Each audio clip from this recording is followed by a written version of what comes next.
शांति। 30 जुलाई 2022। अभी पढ़ेंगे प्यारे प्यारे शिव बाबा की मुरली। मीठे बच्चे, इस पुरानी दुनिया पुराने शरीर में कोई मज़ा नहीं है, इसलिए इससे जीते जी मरकर बाप का बन जाओ, सच्चे परवाने बनो। प्रश्न, संगम युग का फैशन कौन सा है? उत्तर, इस संगम युग पर ही तुम बच्चे यहाँ बैठे बैठे अपने ससुर घर माने वैकुंठों का सैर करते आते हो। यह संगम युग का ही फैशन है। सूक्ष्मतन का राज भी अभी ही खुलता है। दूसरा प्रश्न, किस विधि से गरीबी व दुखों को सहज ही भूल सकते हो? उत्तर, अशरीरी बनने का अभ्यास करो तो गरीबी व दुख सब भूल जाएंगे। गरीब बच्चों के पास ही बाप आते हैं साहूकार बनाने। गरीब बच्चे ही बाप की गोद लेते हैं। गीत है, महफिल में जल उठी क्षमा परवाने के लिए। ओम शांति। आत्माओं की प्रीत बनती है अपने पारलौकिक बाप परमपिता परमात्मा से। जानते बाबा हमको यहाँ से ले जाएंगे। किसकी आत्मा शरीर छोड़ जाने लगती है तो मेहनत करते हैं। जैसे सावित्री सत्यवान की कहानी बताते हैं, उनकी आत्मा की पिछाड़ी कितना लटक पड़ी कि फिर शरीर में आ जाए, परंतु उनमें ज्ञान तो था नहीं। तुम्हारे में ज्ञान है।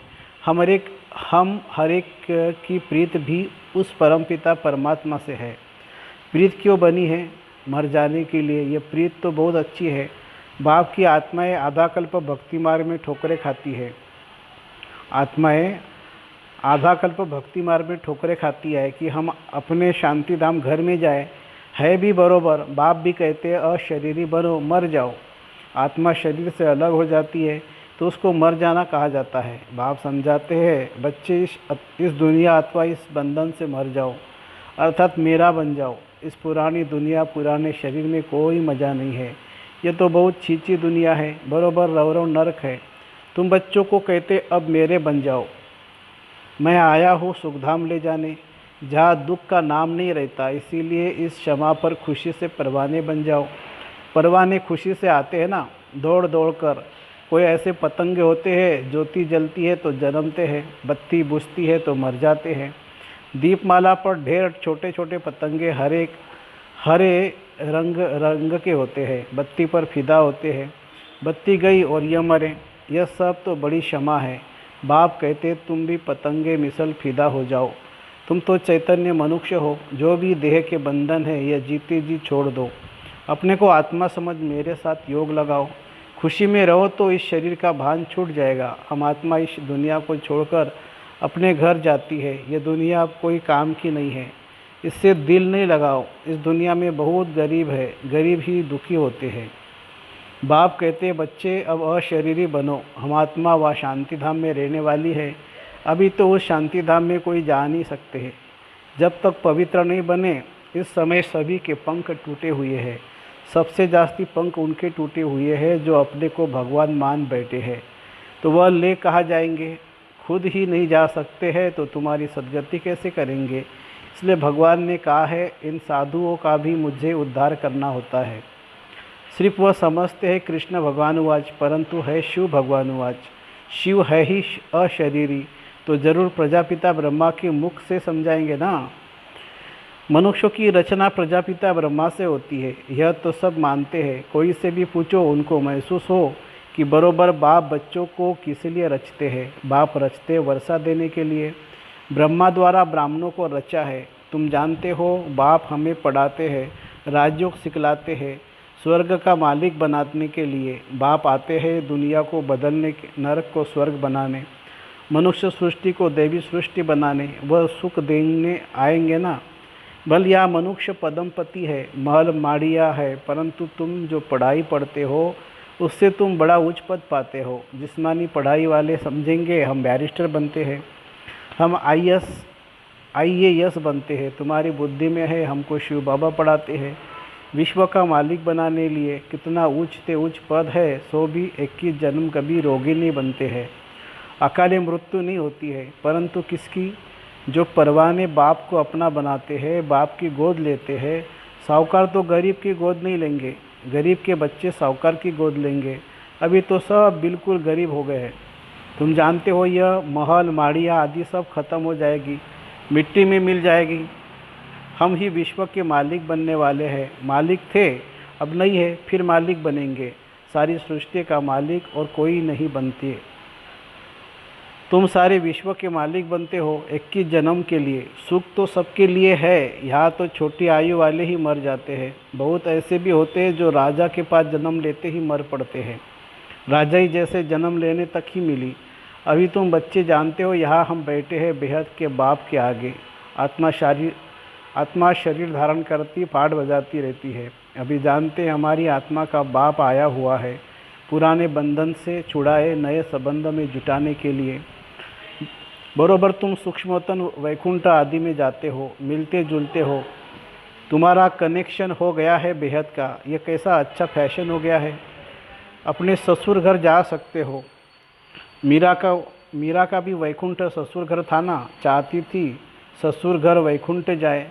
ये ससुर घर नहीं है, यहाँ तो बिल्कुल गरीब है, कुछ भी तुम्हारे पास नहीं है। भारत हमारा बहुत ऊंचा देश है, सोने का भारत था, अब नहीं है। जब था उसकी महिमा करते हैं। अभी तो सोने की क्या हालत हो गई है, अभी तो सोने की क्या हालत हो गई है। जेवर आदि सब ले लेते हैं, बेचारे छिपा कर रखते हैं, का डाकू न लूट जाए। वहाँ तो बेशुमार सोना होगा। निशानियाँ भी लगी हुई है, सोमनाथ के मंदिर में निशानियाँ हैं। मनिया आदि कब्रों में मुसलमानों ने जाकर लगा दी। अंग्रेज़ लोग भी ले गए, निशानियाँ लगी हुई है। तो भारत कितना साहूकार था, अब देखो भारत का क्या हाल हो गया है। अभी तुम बच्चे जानते हो बाप के बने हैं स्वर्ग का मालिक बनने के लिए। बाबा आया हुआ है, आगे भी आया था। शिवरात्रि मनाते हैं। अब रात्रि कृष्ण की भी कहते हैं, शिव की भी रात्रि कहते हैं। है जरा सा फर्क। इन बातों को अब तुम बच्चे जानते हो। कृष्ण का जन्म तो दिन में हो व रात में हो, इसमें रखा ही क्या है। रात्रि कृष्ण की मनाना वास्तव में रॉन्ग है। रात्रि है शिव की, परंतु यह बेहद की बात और है भी शिव भगवानुवाच। उन्होंने शिव को भल कृष्ण की रात्रि लिख दी है। जब रात्रि पूरी हो जा तब दिन शुरू होता है। बाप आते ही है बेहद का दिन बनाने के लिए। ब्रह्मा का दिन, ब्रह्मा की रात। ब्रह्मा कहाँ से आया, गर्भ से तो नहीं निकला। ब्रह्मा के माँ बाप कौन है, कितनी विचित्र बात है। बाप एडाप्ट करते हैं इनको, माँ भी बनाते हैं, माने ब्रह्मा को बच्चा भी बनाते हैं, माँ ही एडाप्ट करती है। इसलिए गाया जाता है, तुम माता पिता हम सब आत्माएं आपके बच्चे हैं। ये परम पिता के लिए गायन है।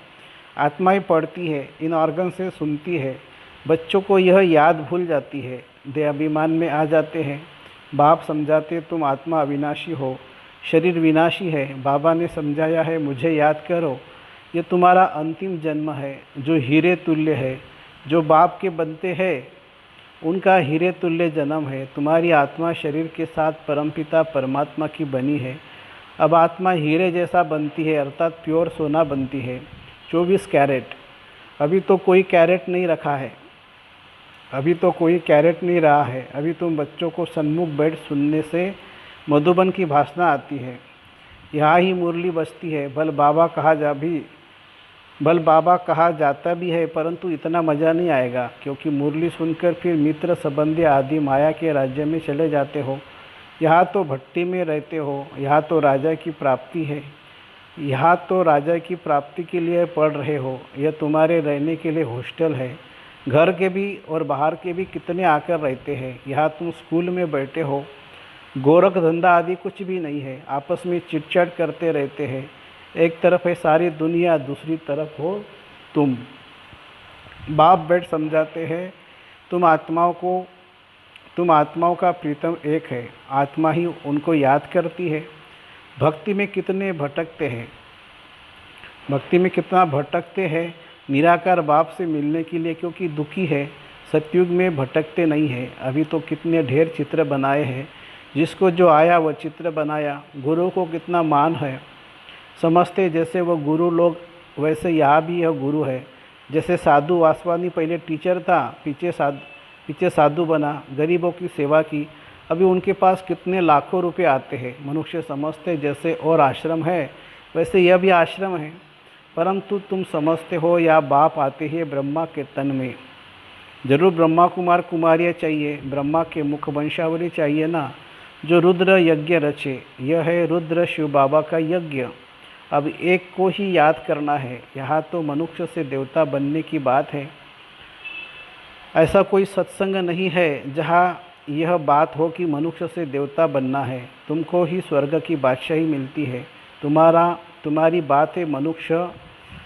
बात से मनुष्य हंस पड़ते हैं कि यह कैसे हो सकता है।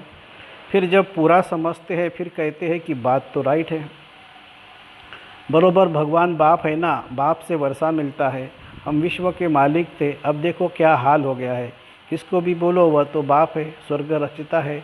परंतु तुम स्वर्ग के मालिक क्यों नहीं बनते हो, नरक में क्यों बैठे हो। अभी तो रावण राज्य है। सतयुग में रावण होता ही नहीं है। अहिंसा परमो धर्म है। उनको विष्णुपुरी कहते हैं, परंतु समझते नहीं ही कि विष्णुपुरी माना स्वर्गपुरी। तुम बच्चे जानते हो विष्णुपुरी में ले जाने के लिए बाप आकर पढ़ाते हैं, कहते हैं मामेकम याद करो। परमपिता परमात्मा आकर ब्रह्मा विष्णु शंकर द्वारा अपना कर्तव्य कराते हैं। क्लियर लिखा हुआ है। विष्णुपुरी कहो व कृष्णपुरी कहो, एक ही बात है। लक्ष्मी नारायण बचपन में राधे कृष्ण है। यह प्रजापिता ब्रह्मा तो साकारी है ना, सूक्ष्मतन में तो प्रजापिता नहीं कहेंगे ना। प्रजापिता ब्रह्मा द्वारा एडॉप्शन होती है, बाप अपना बनाते हैं। कितनी सहज बात है। सिर्फ त्रिमूर्ति का चित्र अपने घर में रखो, उनमें लिखत भी हो, गाते भी है ब्रह्मा द्वारा स्थापना, परंतु त्रिमूर्ति ब्रह्मा कह बाप शिव को गुम कर दिया है। अभी तुम समझते हो वह है निराकार परमपिता परमात्मा। यह है प्रजापिता ब्रह्मा। ब्रह्मा को देवता भी कहेंगे। देवता तब कहेंगे जब संपूर्ण फरिश्ता बनते हैं। तुमको अभी देवता नहीं कहेंगे, देवता है सतयुग में। तुम्हारा है दैवी धर्म। ब्रह्मा विष्णु शंकर देवताय नमः कहते हैं, न कि ब्रह्मा परमात्माय नमः कहते हैं। जब इन्हों को ही देवता कहते हैं फिर अपने को परमात्मा क्यों कहते हैं। सब परमात्मा के रूप है। यह कैसे हो सकता है। यह भी ड्रामा में नूंद है, उनका भी कोई दोष नहीं है। अब उन्हों को रास्ता कैसे बताए। भगत सब भूले हुए हैं, किस्म किस्म के अथाह रास्ते बताते हैं। अब बाप समझाते हैं मौत सामने खड़ा है, वर्षा लेना है तो सिवाय ब्रह्मा के शिव बाबा से वर्षा मिल न सके। सब उस एक प्रीतम को बुलाते हैं। मैं कलप कलप इस संगम पर आता हूँ, मैं हूँ भी बिंदी। भेंट देखो कैसे करते हैं, कितना छोटी सी आत्मा में अविनाशी पाठ है। यह कुदरत है। अच्छा, मीठे मीठे सिकिलदे बच्चों प्रति माता पिता बाप दादा का याद प्यार और गुड मॉर्निंग। रूहानी बाप की रूहानी बच्चों को नमस्ते। हम रूहानी बच्चों की रूहानी माता पिता बाप दादा को याद प्यार, गुड मॉर्निंग और नमस्ते बाबा नमस्ते। धारणा के लिए मुख्य सार। अपने को आत्मा समझ दिल की प्रीत एक बाप से लगानी है। यह दुनिया कोई काम की नहीं, इसलिए इसे बुद्धि से भूल जाना है। दूसरी पॉइंट, अपने जीवन को हीरे तुल्य बनाने के लिए एक बाप पर पूरा फिदा होना है। मेरा तो एक बाबा दूसरा न कोई, यह पाठ पक्का करना है। वरदान। समस्याओं के पहाड़ को उड़ती कला से पार करने वाले तीव्र पुरुषार्थी भवो। जैसे समय की रफ्तार तीव्र गति से सदा आगे बढ़ती रहती है, समय कभी रुकता नहीं। यदि उसे कोई रोकना भी चाहे तो भी रुकता नहीं। समय तो रचना है, आप रचिता हो, इसलिए कैसी भी परिस्थिति अथवा समस्याओं के पहाड़ भी आ जाए तो भी उड़ने वाले कभी रुकेंगे नहीं। अगर उड़ने वाली चीज़ बिना मंजिल के रुक जाए तो एक्सीडेंट हो जाएगा। तो आप बच्चे भी तीव्र पुरुषार्थी बन उड़ती कला में उड़ते रहो, कभी भी थकना और रुकना नहीं। स्लोगन है, याद की वृत्ति से वायुमंडल को पावरफुल बनाना यही मनसा सेवा है। याद की वृत्ति से वायुमंडल को पावरफुल बनाना यही मनसा सेवा है। अच्छा, ओम शांति शांति शांति। शुक्रिया बाबा, शुक्रिया। Thank you Baba, thank you.